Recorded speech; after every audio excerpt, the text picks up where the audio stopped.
porque tudo que há dentro de mim precisa ser mudado, Senhor, porque tudo que há dentro do meu coração precisa mais de Ti. É com muita alegria e certa emoção que nós temos a oportunidade de compartilhar reflexões, estudos que vêm do nosso grupo de estudos. O Sr. Nelson falou, né? Começará um novo estudo. Esse estudo, de fato, nos permite construir todas as informações que nós sabemos, que nós ouvimos, mas é na disciplina e na reflexão do estudo que nós conseguimos construir significado e, de fato, exercitar a reforma íntima. Então, um pouco imbuída dessa emoção das discussões e das experiências vividas no nosso grupo, é que nós compartilhamos esse tema hoje em novembro, mas tão em ênfase também em outubro, com o Outubro Rosa, agora o Novembro Azul, com câncer de próstata, e que vem para nós com a reflexão inicial de que o câncer, entre tantas outras enfermidades que nos acometem, é uma doença da alma. E aí nós começaremos refletindo o que Chico Xavier nos disse sobre a doença, sem muito falar, mas pensar. Que cada um de nós reflita e atribua o seu significado para essa frase de Chico Xavier, que diz assim: a doença é uma espécie de escoadouro das nossas imperfeições. Inconscientemente, o espírito quer jogar para fora o que lhe seja estranho ao próprio psiquismo. Na realidade, toda doença no corpo é processo de cura para a alma. Então, que cada um de nós, nesse momento, atribua o seu significado. E por onde que nós começamos analisando tudo isso? Que a doença é uma manifestação do corpo físico. Então, nós temos a explicação, o discernimento da doutrina de que nós somos corpo físico, perispírito e espírito. Mas a doença é uma manifestação, é uma desarrumação no corpo físico. E aí nós começamos buscando entender como que esse corpo físico então se constitui, e à medida que nós conseguimos entender a sua constituição, talvez nós também consigamos entender melhor as doenças.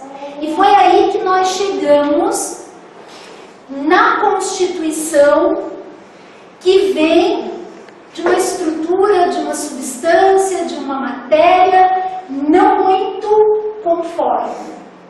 Essas duas imagens que nós veremos nesse slide são duas imagens de uma pintura mediúnica. Então ela veio sendo trazida por espíritos para tentar nos fazer entender o que seja o início de tudo. O sopro, o hálito de Deus, que vai dando forma e que vai constituindo as várias moradas. Então essa imagem, ela vem nos convidando a pensar um pouquinho sobre o fluido cósmico universal. Essa matéria, esse fluido, que nós talvez não tenhamos condições, capacidade cognitiva de entendimento e nem palavras para de fato dizer o que é. Mas nós sabemos que tudo começa com o fluido cósmico universal. Então ele é o que vai dando forma em todas as moradas, em todas as dimensões, inclusive no nosso mundo físico. Quando esse fluido vital, no nosso mundo físico, no orbe da Terra, ele vai assumindo a forma material, ele se constitui no fluido cósmico material. E quando esse fluido cósmico universal é material e ele então é animado, ele tem vida, ele passa a ser o fluido vital, que nada mais é do que um fluido cósmico universal arranjado, manipulado, de forma que anime a matéria. E quando esse corpo animado, ele abrigar um espírito já individualizado, ele toma a forma humana. E aí nós passamos a entender que o perispírito, dito por nós, estudado por nós hoje, e vindo da espiritualidade, é semimaterial. Então não é essa matéria densa, essa matéria que eu pego, que eu quebro, que eu corto, ela é semimaterial. Pois bem, se ela é semimaterial, é ela que vai se arranjando de modo que a matéria fique densa e nos dê forma. Nos dê uma forma que vem da perfeição, mas que adoece. Então, em que medida, em que momento essa organização é capaz de adoecer? Em que momento ela se desajusta? O que causaria? E aí nós fomos lá na Gênese, num dos livros, numa das obras básicas, ver no capítulo 14, que é o capítulo dos fluidos, que explica como que esse mundo, como que as moradas se constituem. Lá no item 2, Kardec escreve assim para nós. O fluido cósmico universal é, como já foi demonstrado, a matéria elementar primitiva, é de onde tudo se constitui, cujas modificações e transformações constituem a inumerável variedade de corpos da natureza. Então, tudo que se constitui a partir deles. No conhecimento científico escolarizado nosso, nós dizemos que tudo é formado de átomo. Tudo. Hidrogênio, oxigênio, carbono. Mas de onde vêm esses átomos? De onde vem a energia que faz um átomo ser oxigênio e não ser carbono? De onde vem? Então vem da manipulação desse fluido. E aí ele diz assim: cada um dos dois tipos de fluido, aquele espiritual, etéreo, semimaterial, e este material, que já foi manipulado e que já nos deu forma, naturalmente pertencem a fenômenos especiais. Este segundo, material, pertence aos do mundo visível. E o primeiro aos do mundo invisível, aos nossos olhos físicos. Uns, os chamados fenômenos materiais, são da alçada da ciência propriamente dita. Então, é a ciência que, por meio do desenvolvimento científico, tecnológico, de estudo, de investigação, vai conhecendo melhor essa organização física que nos dá forma. Porém, os outros, esses não visíveis aos nossos olhos, que vêm da mesma fonte, esses qualificados de fenômenos espirituais ou psíquicos, porque se ligam de modo especial à existência dos espíritos, cabem nas atribuições do espiritismo. Então é aí que a gente vai compreender como é que se dá as outras dimensões, como é que tudo isso se organiza. Então, se o nosso organismo ele vai sendo manipulado por esse fluido, partimos agora de algumas reflexões. Todos nós nos constituímos da mesma matéria. Todos nós, mais uma vez, somos iguais. Iguais do ponto de vista científico, iguais do ponto de vista moral, iguais do ponto de vista intelectual, a partir do momento que eu me disponho a estudar e a conhecer. Ou seja, volta de novo aquela reflexão. Eu não sou mais nem menos do que ninguém. Nós estamos em momentos psíquicos de consciência diferentes. E se eu começo a compreender isso, eu já me coloco de forma diferente no mundo e no grupo de pessoas nas quais eu pertenço. Porque nós todos viemos daí. Bom, esse corpo se organizando, ele vai arquitetando a matéria viva e ele vai nos compondo. Então nós nos enxergamos, nós nos relacionamos muitas vezes conosco a partir dessa estrutura macro, dessa estrutura que é o meu corpo como um todo. Só que o meu corpo não é uma peça única. Ele é a junção, o acoplamento, o ajuste de várias peças menores e que todas precisam estar em harmonia e em funcionamento. Por isso, nesse momento, o convite é: nós assistiremos a uma animação feita pela comunidade de cardiologia com imagens reais. Então eles pegam imagens reais do funcionamento do corpo humano e organizam uma animação. O convite é olhar para a animação da formação desse corpo humano, porque hoje nós somos adultos, nós somos jovens, nós somos crianças já andantes, falantes, mas todos nós viemos de uma organização primeiro. Todos nós nos constituímos da mesma forma. E é importante eu perceber isso, porque daí eu consigo me perceber fisicamente. Então o convite é nós nos vermos na constituição, no desenvolvimento embrionário da nossa condição de corpo físico. Ok? Então, vamos lá.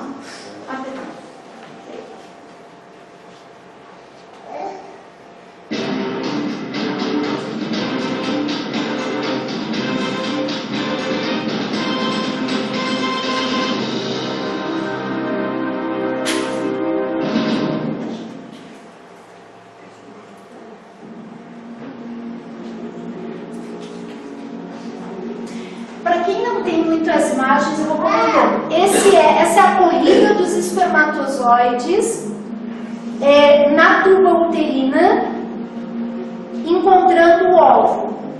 Nós, para sermos humanos, nos constituímos todos dessa forma.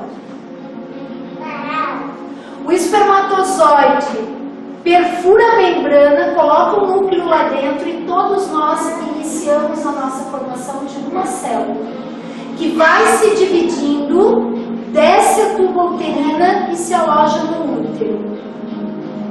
No útero começa um arranjo daquele grande quebra-cabeça que é o corpo humano.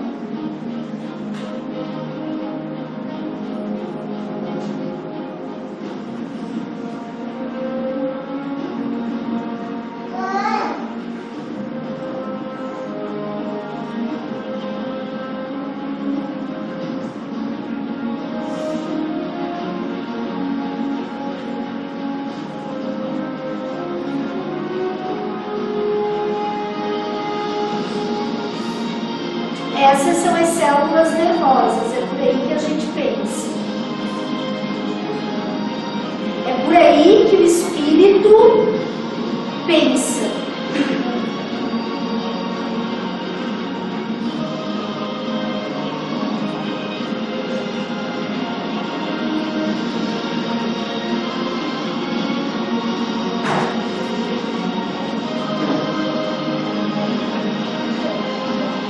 Interior do ouvido, o menor osso que a gente tem no corpo.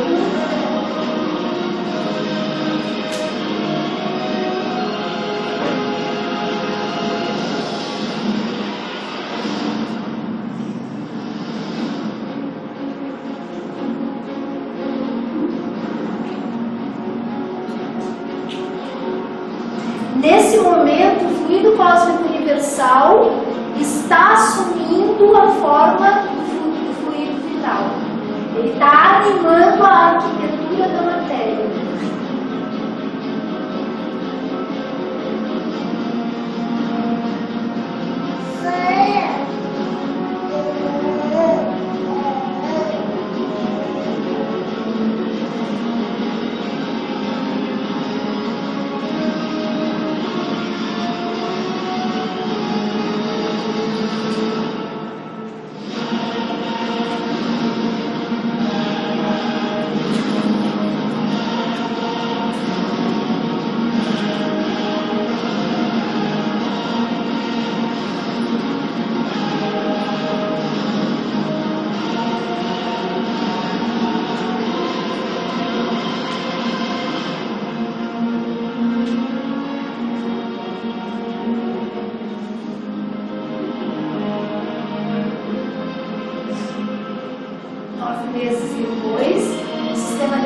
osso está pronto,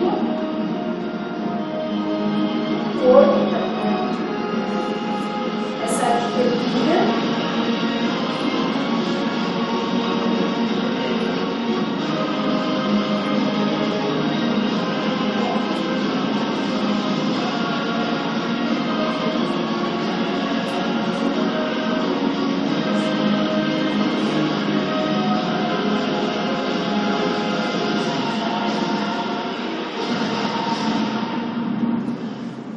A miniaturização do espírito encerrou e nós encarnamos. Nós chegamos a este mundo com essa arquitetura física.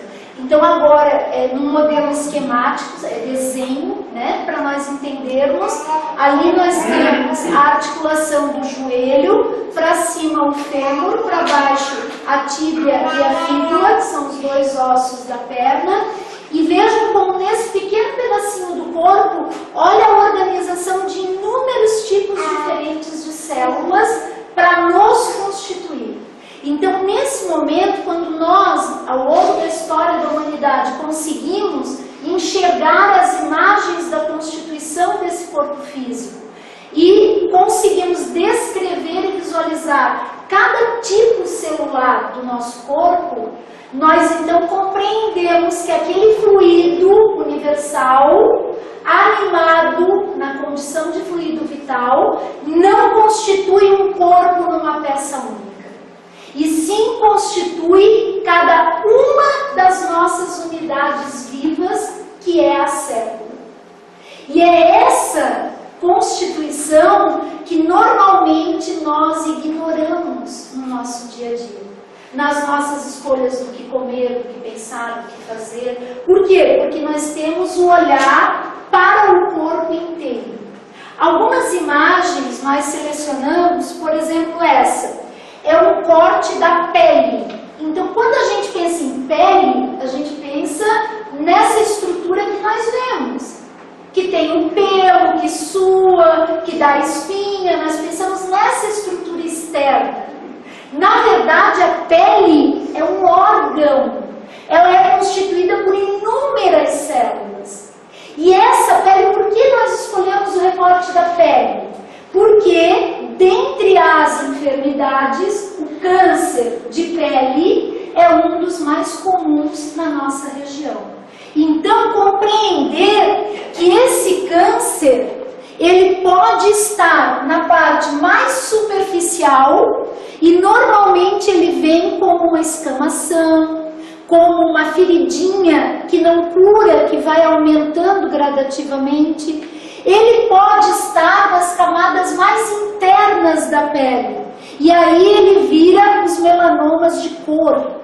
Então, depende de onde ele está. Quais foram as células que se alteraram para que aparecesse o câncer como uma estrutura maior? E aí a gente já pode começar a compreender então que o câncer não está na pele. O câncer começou em uma célula que se desajustou. E essa uma se multiplica e vai aparecendo no espaço onde ela está. Observem que bem lá em cima, na camada mais externa, essa que escama a cada 24 horas, ela tem um poro. O poro é uma abertura que comunica o exterior com as camadas internas dela. É por onde a gente sua, por onde a gente transpira. Então, olha essas micrografias do poro. Hoje nós temos tecnologia bastante, essas imagens são imagens reais, é o que a gente chama de micrografia, é uma fotografia microscópica, e quem nos dá essa possibilidade é um equipamento chamado de microscópio eletrônico de varredura. Então esses aumentos aí estão aumentados mais de 2.000, 3.000 vezes. E vejam que eles são abertos, os poros são abertos. O que isso quer me dizer? Que tudo que está aqui fora se comunica com o que está dentro da minha pele. Por isso, quando a gente diz assim, ó, evita ambiente com poluição atmosférica, com poluição sonora, porque o som vibra no ar, nesse fluido cósmico que constitui a atmosfera. Cuida com os pensamentos que estão no ambiente. Por quê? Porque tudo isso acessa as camadas mais internas da pele. Porque os poros são abertos, para a gente ir compreendendo essa constituição. Essa imagem é uma imagem, ela toda é o interior de uma célula do pâncreas. O pâncreas é um órgão que fica na cavidade abdominal e que ele produz a insulina para conseguir pôr a glicose para dentro de todas as outras células e nós termos energia, e produz o suco pancreático que vai lá para o intestino nos ajudar na digestão. O que a gente está vendo aqui? Essa estrutura é uma estrutura que está dentro de todas as células humanas, menos nos glóbulos vermelhos, que são as hemácias lá no sangue.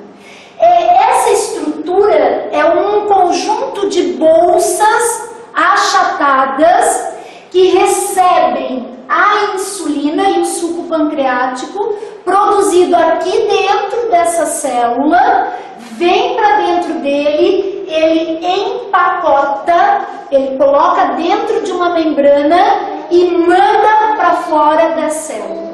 Para fora onde? Para fora no sangue, dentro da corrente sanguínea. Então, isso daqui, esse processo acontece enquanto nós estivermos habitando este corpo físico vivo. Isso daqui está acontecendo. Nós paramos para pensar nisso? Nós paramos para pensar no trabalho que tem dentro de cada uma das nossas células para nos manter no conjunto bem? Será que a gente pensa nisso? Será que a gente qualifica? Essa outra imagem é a imagem de uma artéria cortada. Então a artéria é o vaso sanguíneo que tira o sangue do coração, que distribui para todo o corpo, vai até o pulmão. E aí a gente corta esse tubo como se nós cortássemos uma mangueira, é como uma mangueira. A gente corta e dentro dela está o sangue. Cada uma dessas pastilhinhas parece uma bala soft, né? Da nossa época das softs. Cada uma delas é uma hemácia que vai fazer a respiração celular. Então, às vezes, a gente compreende que nós respiramos, que o ar entra, às vezes a minha respiração está ofegante, às vezes ela está bem, às vezes eu não consigo respirar, às vezes eu consigo, a gente se dá conta, de vez em quando.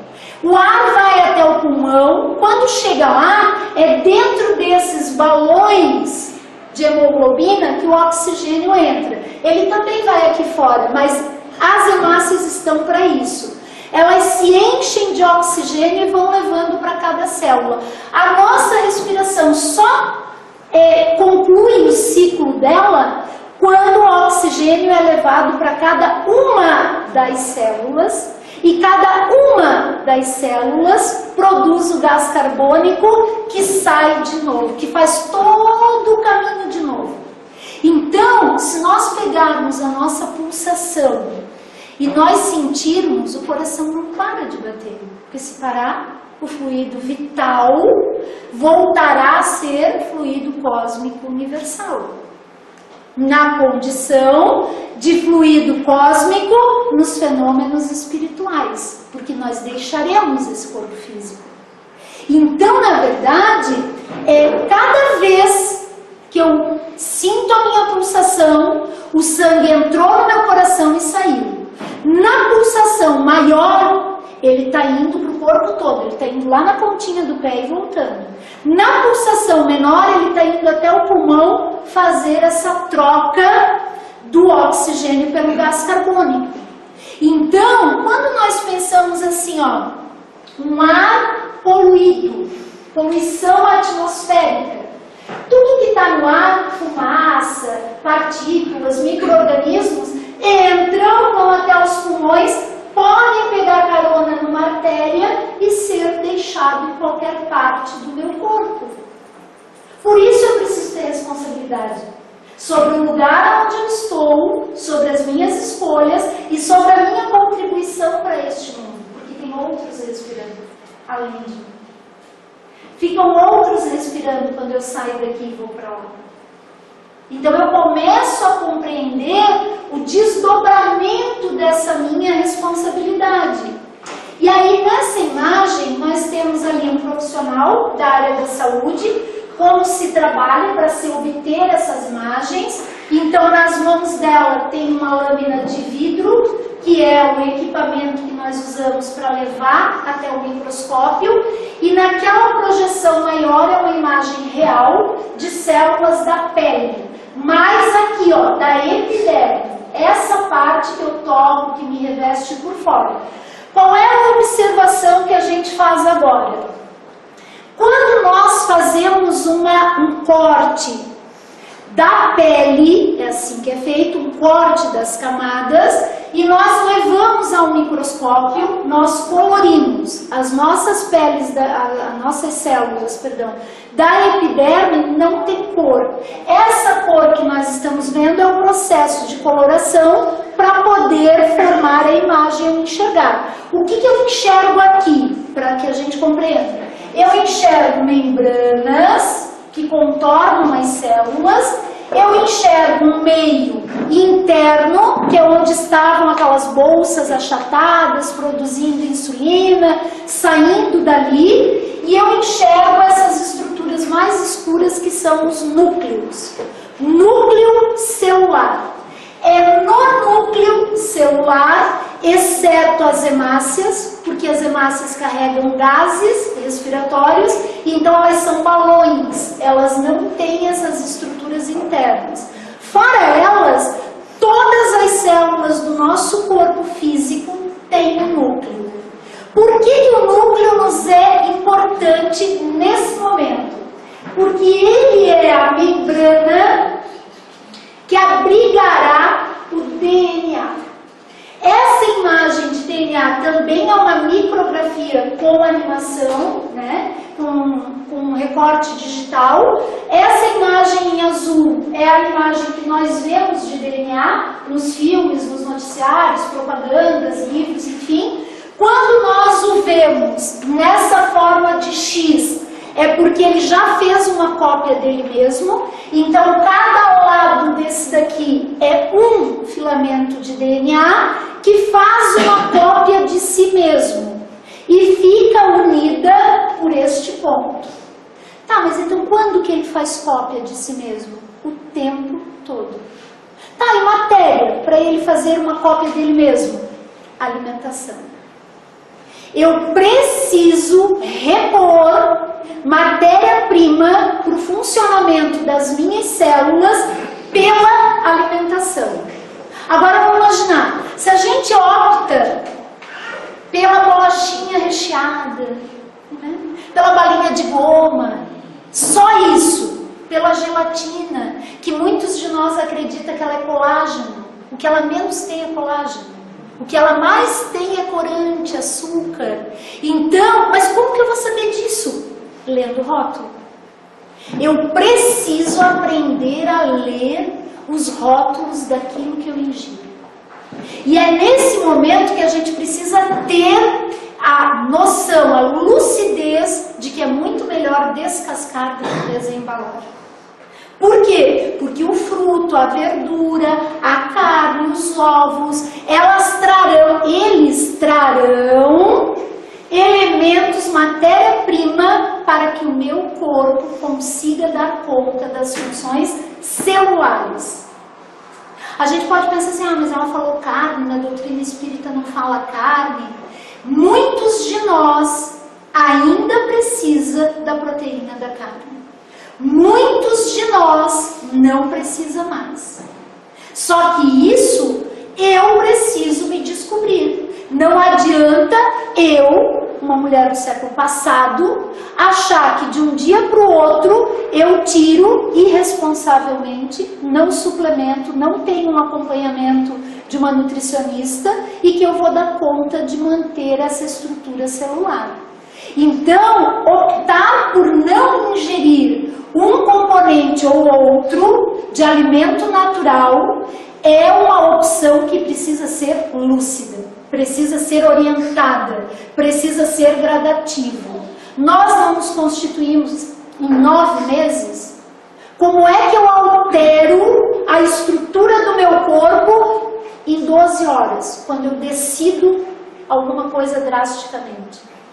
Nós não sabemos onde vamos quando as decisões são drásticas, né? Então não é. O que o Espiritismo nos diz? O importante é eu achar o caminho do meio. E o caminho do meio é eu me conhecer. Pode ser que eu chegue num determinado momento da minha fase orientada, responsavelmente, e opte por ingerir isso ou aquilo. E é aí que vem a educação alimentar. Então, eu preciso ter matéria-prima para fazer DNA. Se nós olhássemos mais microscopicamente ainda, nós veríamos essa estrutura em hélice dupla. O hélice é como a espiral de um caderno, como se o arame do caderno fosse duplo, ou o fio de telefone, que ainda tem. Então é assim essa estrutura. E aí, como é que eu visualizo? Assim, essa também é uma imagem real de um microscópio eletrônico, e aqui nós já temos um esquema desenhado para tentar explicar. Então, nessa dupla hélice, eu tenho arranjos químicos arquitetados lá do fluido cósmico universal que se unem e formam degraus entre esses dois espirais. Exatamente assim. Então, eu tenho os dois espirais e eu tenho esses degraus que se formam na ligação de dois componentes químicos que a gente chama de base nitrogenada. Esses componentes químicos, essas bases, são o nosso código genético. Então, se nós somos do jeito que somos, loiros, morenos, brancos, pretos, olho azul, olho castanho, tipo sanguíneo A, tipo sanguíneo B, se nós somos do jeito que somos, é por conta dessa sequência de bases lá no DNA, no núcleo de todas as nossas células. Agora pensem, se muda, se eu perco por algum motivo, eu perco as minhas bases, eu vou perdendo, eu vou trocando ela de lugar. Isso acontece? Acontece, naturalmente. E o corpo tem um trabalho danado para perceber o erro, ir lá, cortar, reparar, porque tem proteínas o tempo todo atentas dentro da nossa célula. Desde que elas tenham condições de trabalho. Que condições são essas? Alimentação, hidratação, não intoxicação, horas de sono. Então, se eu dou condições para a harmonia do meu corpo, ele mesmo detecta qualquer problema e trata de reparar. Agora, se eu não dou conta dele, o que acontece?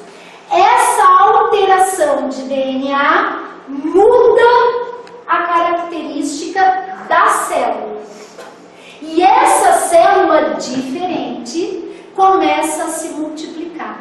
E está aí um quadro de enfermidade chamado câncer. O câncer nada mais é do que a alteração na sequência de DNA. Mudou o DNA, muda a proteína, mudou a proteína, muda a característica. O que era uma célula com pouca pigmentação, começa a ficar com muita pigmentação. Cada uma das sardas que nós temos são cânceres benignos. São cânceres, são células que alteraram o DNA, multiplicaram-se, apareceu aos olhos a manchinha, só que parou. Parou. Ela formou, parou. Câncer benigno. O problema está onde? Quando essa célula muda, multiplica e não para. Ela não entende os meus glóbulos brancos dizendo para elas pararem. E aí elas se multiplicam, multiplicam, multiplicam, multiplicam e vão crescendo e vão crescendo. Pronto, perdi o controle. Virou um câncer maligno. Essa é a diferença. Então, pensando nos nossos temas de outubro e novembro, em outubro nós fomos convidados a pensar sobre o câncer de mama. Só que tudo bem, a gente pensa do câncer na mama, mas na verdade nós temos que pensar do câncer lá de dentro para fora. Como que esse câncer sai? Como que ele se forma? Porque na hora em que eu adoeço, eu posso sim, todos nós já ouvimos o poder da mente, o pensamento positivo, mas eu pensar que dará certo é o que eu quero, é o que eu desejo, mas eu não consigo arquitetar o fluido cósmico universal para parar aquelas células diferentes. Eu não consigo arquitetar o fluido cósmico universal para multiplicar as células sadias. Por isso eu preciso conhecer-me, eu preciso compreender-me. Uma mulher que tem o câncer de mama, ela precisa, antes de mais nada, conhecer a sua mama. E como é a sua mama? Formada por células. Que estão em pleno funcionamento, que secretam leite no momento da amamentação, que estão sadias. Lá no meio, uma celulinha altera o DNA. Alterou, começou a se multiplicar e as demais perderam espaço. Não tem mais, as sadias não conseguem se colocar ali. É nesse momento que aparece o nódulo e aí se instala um quadro de câncer de mama. Então, o dar certo significa o quê? Potencializar. Nós não temos fenômenos espirituais por sermos espíritos? Sim. Como que nós produzimos fenômenos espirituais? Pelo pensamento. O espírito é a nossa manifestação psíquica. Então é pelo pensamento que eu vou arquitetar o fluido cósmico universal para parar as células cancerígenas e aumentar o potencial das células sadias. É assim que as pesquisas de autocura estão conduzindo e tendo resultados positivos. Quando nós passamos a saber o que é dar certo. O que é dar certo? Como é que eu me torno co-criador? Jesus não disse que nós somos co-criadores com o Pai? Como é que nós co-criamos? Pensando e arquitetando o fluido cósmico universal na busca da harmonia das nossas células. Porque se a célula está sadia, o corpo está sadio. Não te preocupa com o teu estômago. Se as células do teu estômago estão nutridas, hidratadas, tranquilas, o teu estômago está bem. Bom, aqui nós temos uma micrografia, então, de células cancerígenas em divisão. Então, que era uma já está formando duas, e rapidamente duas são 4, 4, 8, 8, 16, 16, 32, 64, e daí já tem muitas. Quando tem muitas, aparece a mancha, o nódulo, a ferida. Câncer de mama.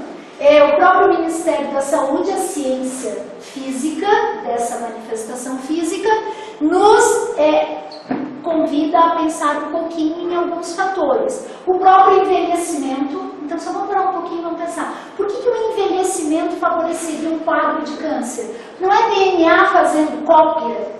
Ele faz cópia há 44 anos, há 54, há 78. É como se nós pegássemos uma cópia e colocássemos numa fotocopiadora, vai copiando, vai copiando, vai copiando, vai copiando, chega uma hora que a cópia borra. a cópia da cópia da cópia da cópia da cópia, né? Então é mais ou menos assim. O envelhecimento é um fator natural, é o envelhecimento da estrutura física. Por isso que nós precisamos ser jovens pensando no envelhecimento sadio. Não pensar na saúde na hora em que a gente sente alguma coisa. Excesso de peso, sedentarismo, né? Não cabe mais na nossa sociedade do século XXI alguém que não tem exercício físico regular, sistematizado, disciplinado, seja ele uma caminhada, seja ele o que for, né? Cada um de nós precisa descobrir. Consumo de álcool, embora nós estejamos numa região em que o álcool culturalmente é aceitável, nós bebemos socialmente, mas quem de nós estuda e se conhece não consegue, porque sabe que cada gole de álcool vai despender energia de todo o processo natural, então para o corpo todo, para ir lá para o fígado, degradar uma latinha de cerveja. Pensa. Para o funcionamento do corpo todo, para ir lá para o fígado, para tratar daquele cálicezinho de vinho. Quem de nós acompanha pesquisas já sabe que o papel do vinho está na uva, não no teor alcoólico. Então, o suco de uva integral faz o mesmo papel do cálicezinho de vinho e não sobrecarrega o fígado. Então, assim, mas nós ainda temos essa cultura, né? Temos, então precisamos ir devagarinho, conhecendo, lendo e se inquietando, né? Essa inquietação é que é bom, porque cada vez cada gole é uma intoxicação consciente. Sempre digo para os meus alunos assim, professor, então não pode mais beber? Pode. Claro que pode, mas tu precisa beber consciente. Estou intoxicando. E no outro dia não adianta reclamar. Daí a 3 meses, aí lá com 40 anos aparece colesterol, aparece um diabetes tipo 2. Meu Deus, eu nunca tive nada. Mas também nunca construiu uma estrutura celular saudável. Né? Então, é isso que a gente precisa ir se provocando. Exposição à radiação ionizante, quem trabalha, né? História familiar de câncer de ovário, de câncer de útero. Então, isso é muito importante. Quem de nós tem históricos de câncer, qualquer natureza, buscar um especialista daquele local, daquele órgão e ter visitas regulares para que a gente vá acompanhando. E no Novembro Azul, então, nós chegamos na próstata, que é uma glândula que fica embaixo da bexiga masculina e que ela tem o papel de produzir o líquido para a condução dos espermatozoides. Então, ela produz esse líquido para compor o sêmen. É uma glândula, portanto, que entra em ação quando o menino entra na puberdade e ela não para a sua ação enquanto o homem não morrer corpo físico. Se o homem tiver 100 anos, ele está produzindo espermatozoide e a próstata está em funcionamento. Claro que em velocidade e quantidades menores, mas ela está em funcionamento. Essa micrografia são várias células em hiperplasia, a gente diz que elas estão inchadas, é um quadro natural da próstata, até por esse excesso de funcionamento que ela tem, e que não tem nada a ver com o câncer. Mas esse pode ser um quadro de disfunção também, ou uma doença que acaba acometendo. É um quadro passageiro, normalmente não tem tratamento, o próprio organismo masculino, quanto mais saudável ele for, ele sai dessas crises agudas e recupera o estado normal e tudo certo. Aqui nós temos a próstata, então essa é uma micrografia também, é uma imagem real. Esse daqui é o corte da próstata com câncer. Então vejam a diferença, aqui eu tenho várias células grandes, vai promover um inchaço da glândula, pode trazer algum desconforto físico. No câncer eu tenho muitas células pequenininhas. Então, o aumento do órgão não é pelo aumento celular, mas pelo aumento da quantidade de células. Como é que eu detecto esse quadro? Ao contrário do que muitos dos nossos homens familiares pensam, né? O exame do toque não é o primeiro a ser feito, então hoje o exame é de sangue, é procurado um antígeno prostático bem específico, que é o PSA, então o homem vai, faz o exame de sangue, se verifica alguma anormalidade no exame de sangue, é que vai para outros exames e para outros encaminhamentos. Então assim, qual é o primeiro passo? Exame de sangue. E nós precisamos falar disso com os homens das nossas famílias, com os homens que estão perto de nós, porque nós ainda temos muito preconceito, muito tabu.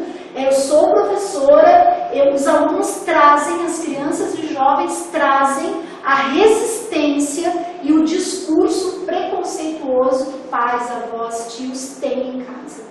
Então isso é uma realidade que a gente não pode negligenciar. A gente precisa saber, precisa falar e precisa insistir até que de repente eles nos ouçam, né? Os principais sintomas: dor óssea, uma dor no corpo, parece uma gripe, mas não é uma gripe, é uma dor meio generalizada. Dor ao urinar e alteração na quantidade de urina, então às vezes urina bem menos. Vontade de urinar com frequência. Ao contrário do diabetes, porque o diabetes a gente urina muito e sente sede. O câncer de próstata não, a gente só elimina e até que o homem se dê conta de que ele pode estar dando início a um quadro de desidratação, vai longe.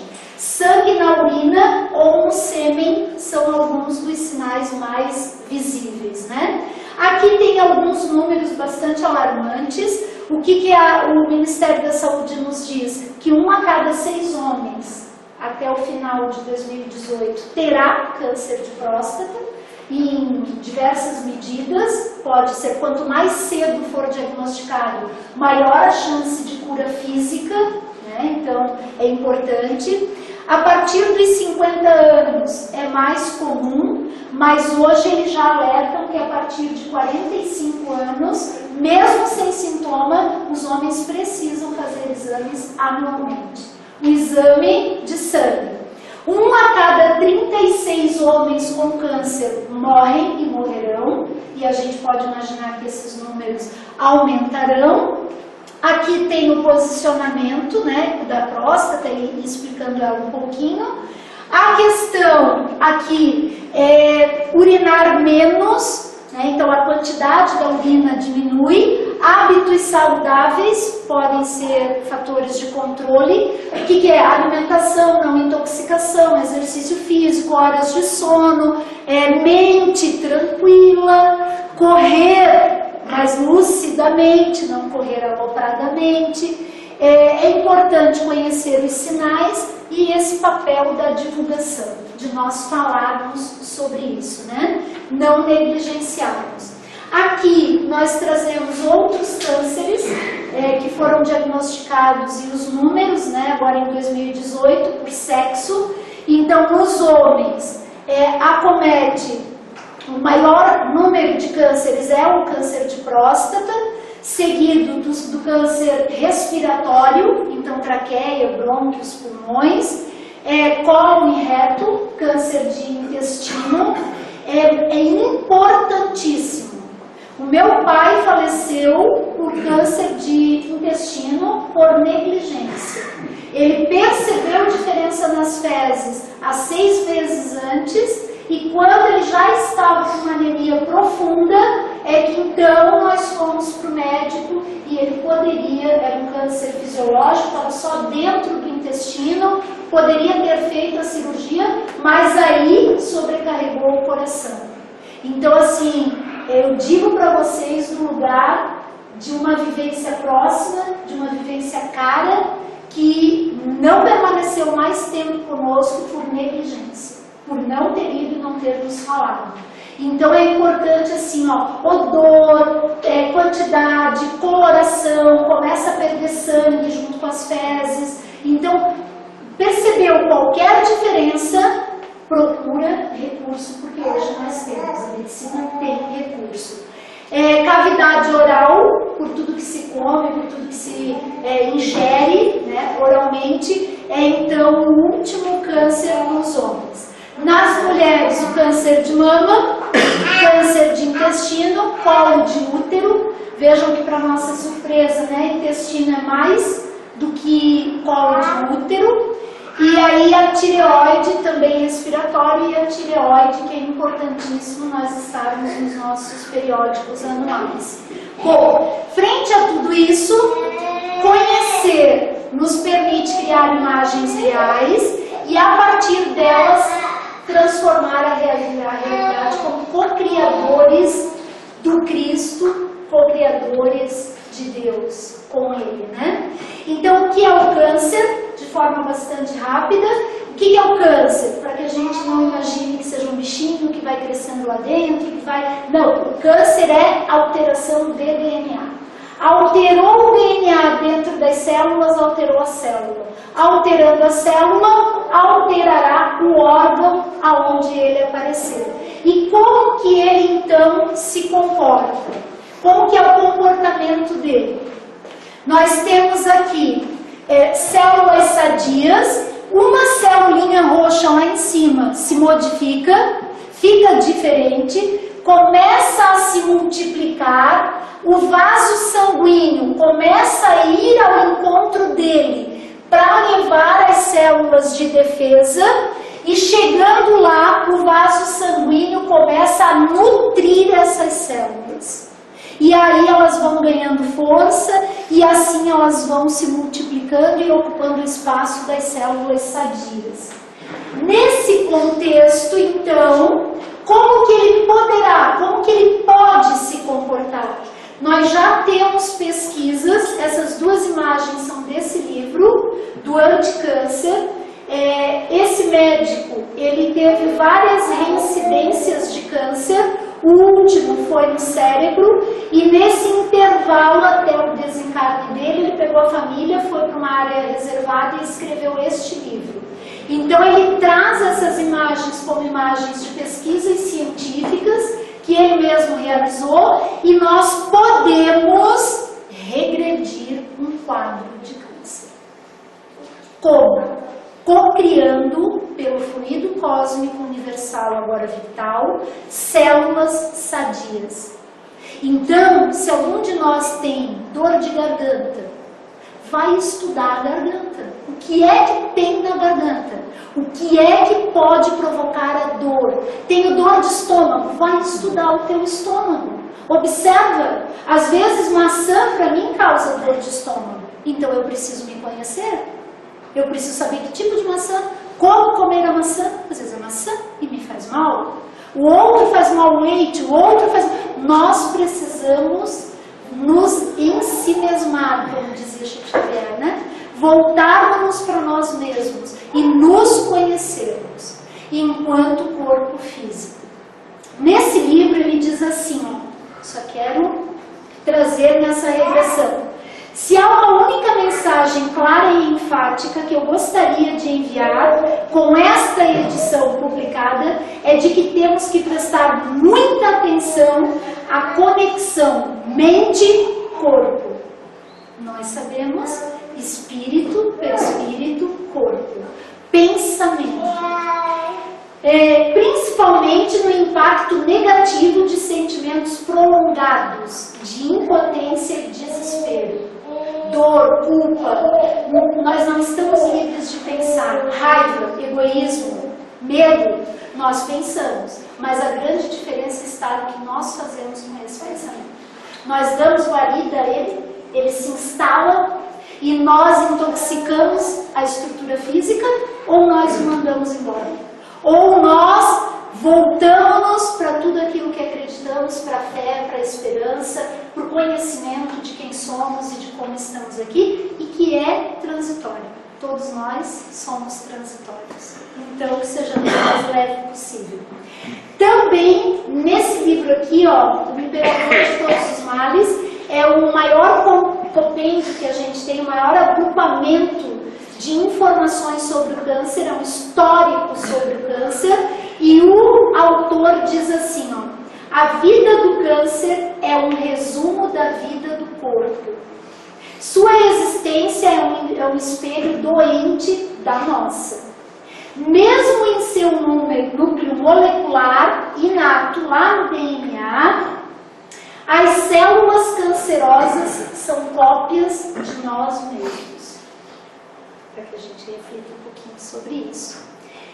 E aí, nessa ideia de cocriar, lá no Livro dos Espíritos, na questão 424, o Espírito da Verdade nos diz assim, ó, sem dúvida, todos os dias tendes prova de que o tempo, os cuidados dispensados a tempo, podem reatar laços prestes a desfazerem-se e restituir a vida em um órgão existente.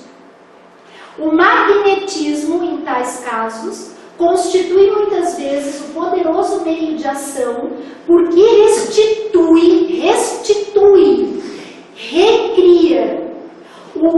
recria o corpo, o fluido vital, que lhe falta para manter o funcionamento dos órgãos. O Espírito da Verdade diz isso. Nós podemos cocriar as estruturas físicas do nosso corpo. Nessa linha de pensamento, então, o câncer como uma doença da alma, doença na ideia de reflexo da alma, de desajuste.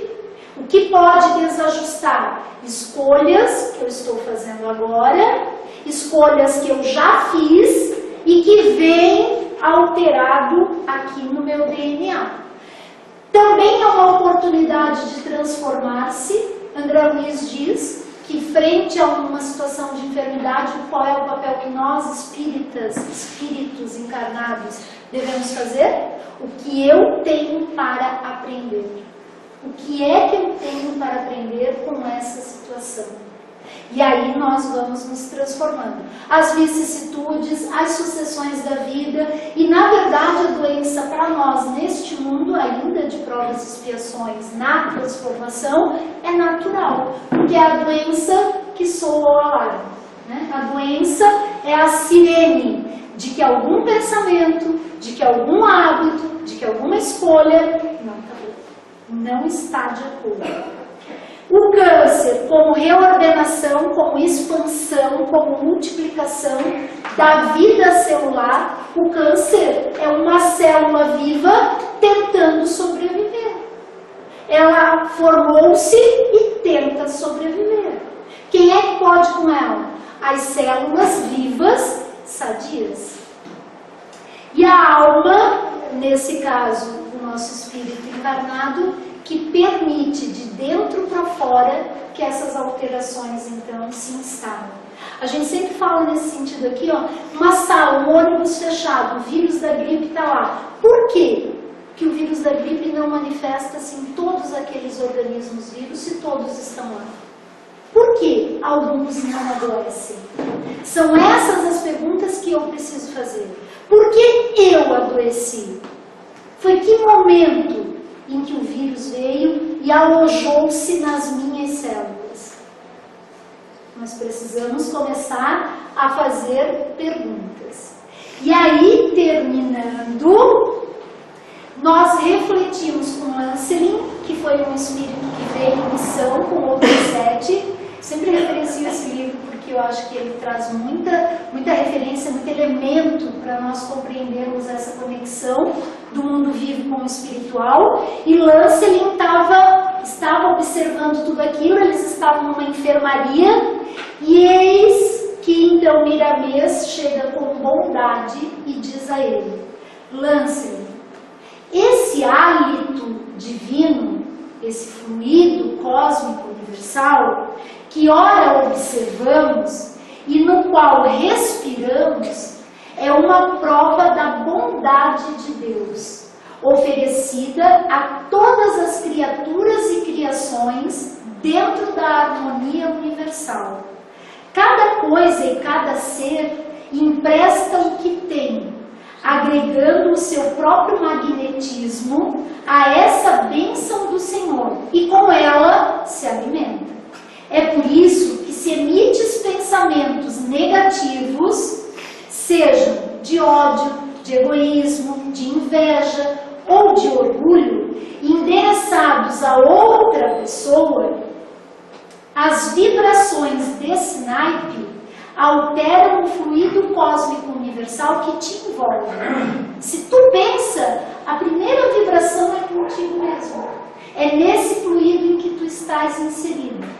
Essa carga negativa atingirá os teus centros de força, que hoje a ciência já nos mostra como sendo os chakras, passando para o corpo físico, que receberá os choques, criando embaraços imprevisíveis como as enfermidades.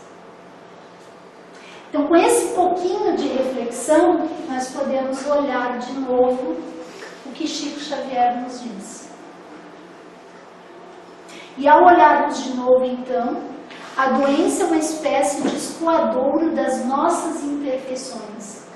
Não é normal e nem natural, não é normal estarmos doentes. Não é normal.